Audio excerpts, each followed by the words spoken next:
Spring-summer 2025 is actually shaping up to be the most wearable season that we've had in a while. There's movement, mood, and most importantly, there's practicality. So I'm breaking this down in a way that makes sense. Fabrics first, then color palettes, and finally aesthetics you actually wear.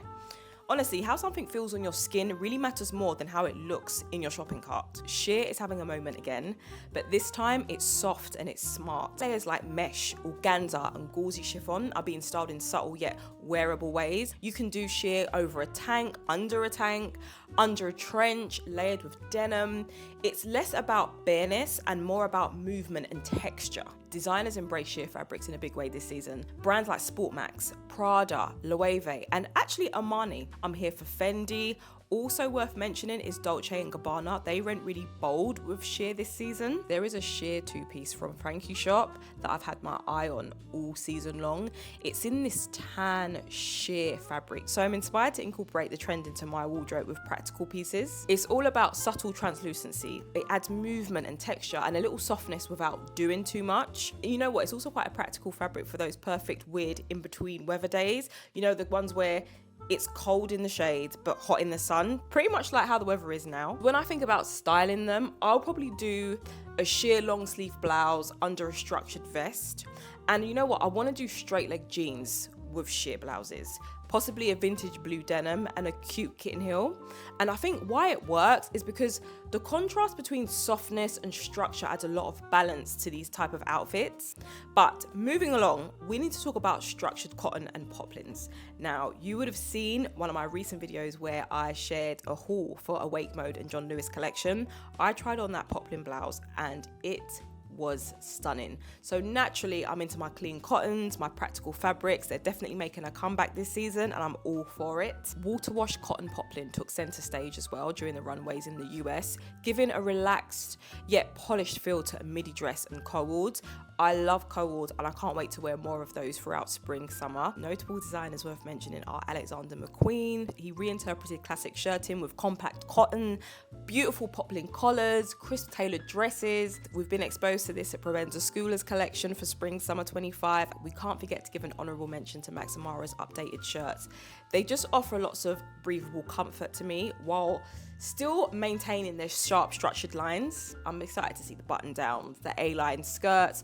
They tend to be often styled in monochrome or minimal looks just to let the quality of the fabric shine. So it's time to talk about elevated activewear, and we're talking about breathable, stretch-infused fabrics that look polished but kind of feel like pajamas. For me, it's a natural evolution of what happened after 2020. We all got used to working from home, dressing more comfortably, and now fashion has finally caught up. Check out Ferragamo's runway collection. They have given athleisure a glow up. Think elevated sets, buttery soft finishes, matte textures that say, yes, I'm going to the gym, but I want to look good. There's no surprise that breathable fabrics that can also stretch, can support you throughout a chaotic day, are going to be all the rage right now. And I like the idea of wearing this fabric with tailored pieces, knits and accessories that just complete the whole outfit. I've noticed these in abundance on the runway. Talking stretch knits, nylon and neoprene reimagined for everyday wear. We don't have to look at these pieces from a high-end perspective. We could look at Zara. I'm really excited to see what COS has to offer as well. It's the perfect blend of fashion and function, and you can go from gym class to brunch without an outfit change.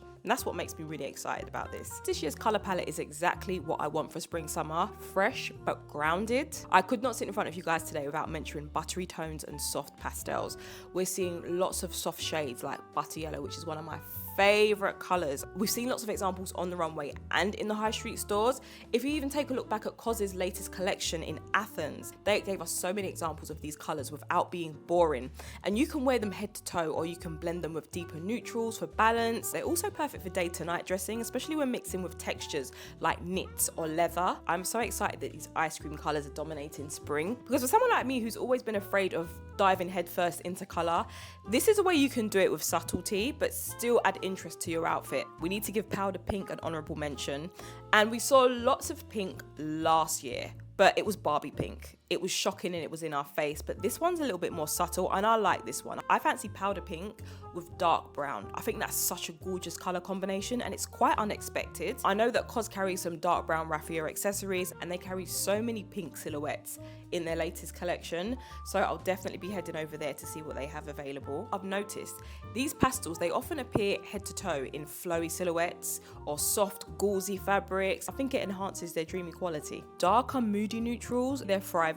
They're not going anywhere because they carried us from last season to this season. They are transitional colors to me. Colors like olive, oxblood, espresso brown, deep navy is another one that keeps coming up. These are becoming staple colors in our wardrobes and they ground and complement the lighter tones that work across seasons, and they just look expensive. I mean, let's face it, quiet luxury isn't dead, it's not going anywhere. So if you're into that type of aesthetic, then these are the colors that you should lean into. And I feel like these shades bring a sense of understated drama to your outfits too. Olive green is one of my favorite colors. It's emerged as one of those dominant colors this season and it's been seen across menswear and women's wear. It ties really beautifully into the ongoing utility trend, which I'm not too much of a fan of, but I can appreciate it all the same. And if you're looking for something high end, then I would suggest Isabel Marant, Jill Sander. They love and champion burgundy or oxblood as a new spring neutral, and I'm so excited for that because it's warmer than black, right? But I find it less aggressive than red. And another popular tone that I mentioned, deep navy and charcoal.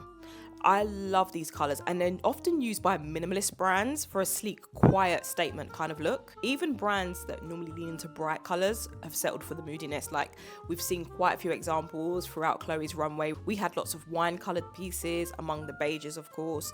We've seen some examples at Ralph Lauren. We need to give a shout out to Pantone's color of the year, Mocha Mousse. If you go on Zara, you'll see lots of brown hues, dresses, all different types of silhouettes. I'm talking skirts, jumpsuits. Even in this muted season that we're having, I feel like a little pop of color still hits. I'm talking cherry red, cobalt blue, marigold. They're making guest appearances on the runway too, and they have caught my attention. I can't wait to finally enjoy primary colors. I don't know why they were so intimidating to me earlier on, but I'm really starting to embrace them now. I bought a bright yellow bag, so I can't wait to wear that throughout spring, summer. But I also want to add green into the mix, and of course red. So I expect to see me looking like a rainbow all spring, summer long. Okay, so now that we've covered what things feel like and what tones we're seeing, let's talk about how it all comes together. Because trends aren't all about individual pieces, it's all about how we show up. I'm really embracing intentional basics. We're in a season of wearable intention, realistic grown dressing that still feels elevated but practical for our everyday lives. Basics have been doing the heavy lifting.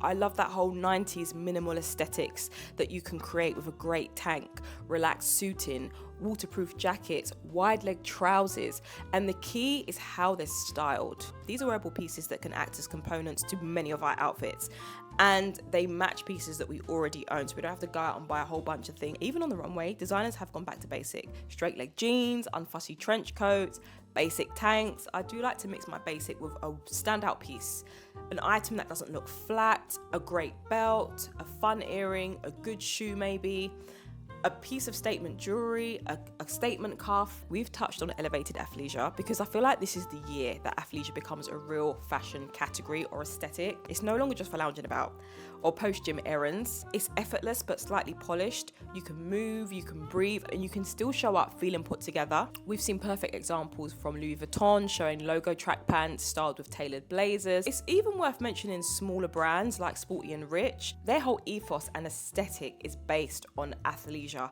and I love the colors and the tones and the silhouettes that they play around with. I think the quality is perfection and I love their campaigns. But the point is, comfort and couture can be friends now. And it's taken a long time, but we're finally here. Some other mid-range brands worth mentioning are Zara, of course, Mango. Zara have some really cool bomber jackets that look runway ready, almost kind of Miu Miu coded. I like that people are having more fun with this aesthetic. They're throwing varsity jackets over slip dresses.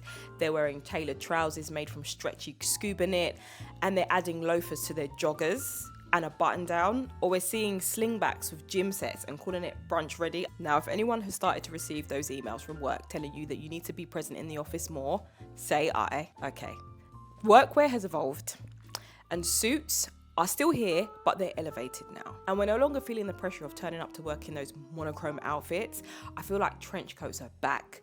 Fabrics are lighter, proportions are looser. We can play around with silhouettes and we can be more experimental and dress more intentional and look chic and stylish when we show up to work. And it's about commanding the room and making a statement with our fashion choices. I'm really into this soft power dressing. It's like traditional power dressing, but reimagined. I'm talking about sharp suits and confident energy, but dialing down the stiffness. Tory Burch executed soft power in her latest collection for Spring/Summer 2025. Bottega Veneta, blazers with ease and flow, but still powerful, just more breathable. Stella McCartney, blazers paired with draped skirts and light trenches, the layering of it all. I am here for power dressing with softness and ease. This soft power dressing is already showing up at COS, Massimo Dutti, and of course the Frankie shop. So many different options to choose from. And it's about time that we're trading in corporate cosplay for actual comfort without losing the polish. And I'm finally glad to see the back of those days of stiff blazers and pencil skirts that cut off your circulation. For a while, we all really believed that looking professional meant dressing like a fashion-forward priest. Head to toe black, grayscale realness, not a colour in sight. So I thank God that workwear has evolved and we don't have to show up in the office like we're attending a corporate funeral. You can wear colour now. You can play with layering and accessories. And you know what? I'm a huge fan of the Miu Miu stripes. I was thinking about throwing on a Miu Miu long sleeve striped top under a blazer, rock it with a pair of oversized trousers, a pair of kitten heels, workwear ready, but with fashion forward style. And that's the type of energy that I'm channeling right now when I'm embracing this trend. Because here's the thing, your workwear has to work for you. If it's not helping you move through your day with ease and confidence, then it's not doing its job, literally. Spring/Summer 25 isn't asking you to reinvent yourself. I feel like I'm being invited to refine what's already working for me. And I've only touched on a few trends because you don't need to buy all the new things. You only need a few beautiful smart pieces. Whether it's a trench coat that layers perfectly, or a soft yellow blouse, or a really trendy piece of athleisure that gives you the motivation to finally book that Pilates class. So you guys tell me what you're excited to wear this spring/summer, and I want to know what aesthetic you're leaning into. Drop it in the comments and let me know. Thank you guys so much for watching this video until the end, and until then, I'll see you in the next one. Bye.